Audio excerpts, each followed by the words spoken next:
嘿，你好，欢迎来到中文新兵训练营。Welcome to Chinese Boot Camp.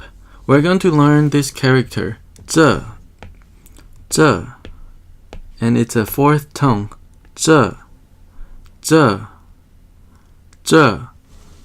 Okay, and you might think it's pretty hard to say the ZH. I totally get it. So just try to imitate the sound you hear. 这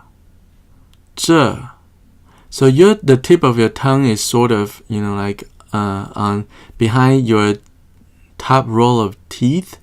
Okay? 这 Okay, so this is the first time in this 100 Basic Chinese Characters series that you will see two versions of characters. And this is the traditional Chinese character. And this is the simplified Chinese character. And I want you to know that in my series, at least right now, I will focus more on traditional because traditional Chinese characters are, as you can see, more complicated. And it's probably, naturally, it's harder to write than simplified. That's the whole point, right? Simplified is just a way to promote literacy. Over half a century ago in China, because China is so big and they wanted to improve their education, and the first thing that they need to do is to promote literacy, and they found that traditional characters are too hard to write for most people, so they simplify it.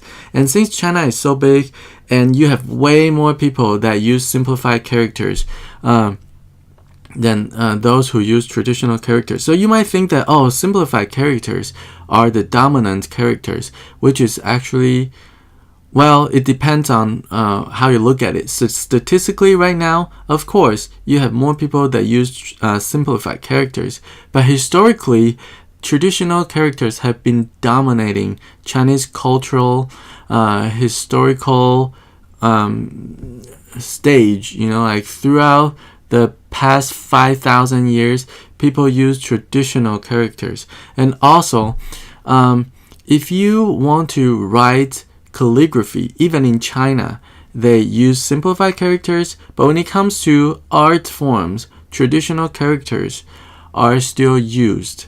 And that's the only form. And also in America, for some reason, most publications you could see in Asian markets, for example, like the newspapers at the entrance of Chinese grocery stores and magazines and publications in America, in overseas communities, they use traditional characters, and that is still to me a mystery, but I like it anyway. So we will look at how to write the traditional character 这 Okay, now follow along.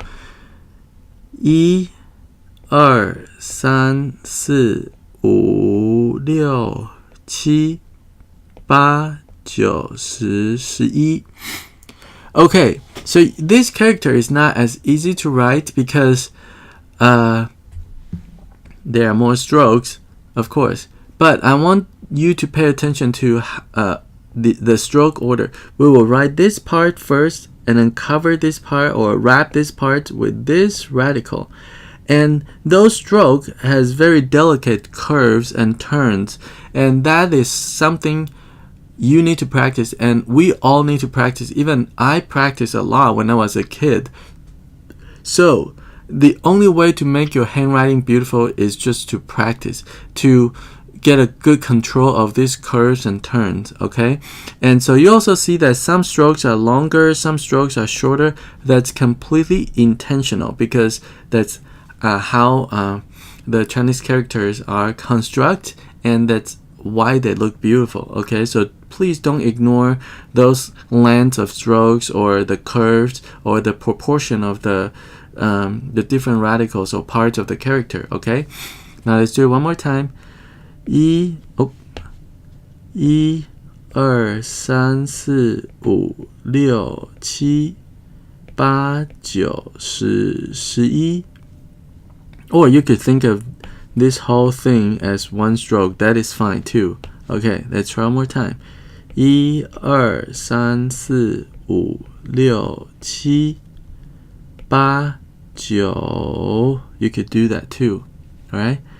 1 2 3 4 5 6 7 8 9 1 2 3 4 5 6 7 8 9 Okay?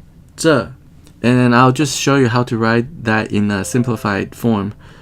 1 2 3 4 Okay?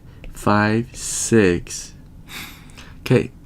So right now your goal is to stick with one version of writing and be able to recognize the other one. So I would recommend that you practice traditional characters which have been used for thousands of years and then learn to be able to recognize the simplified version of it.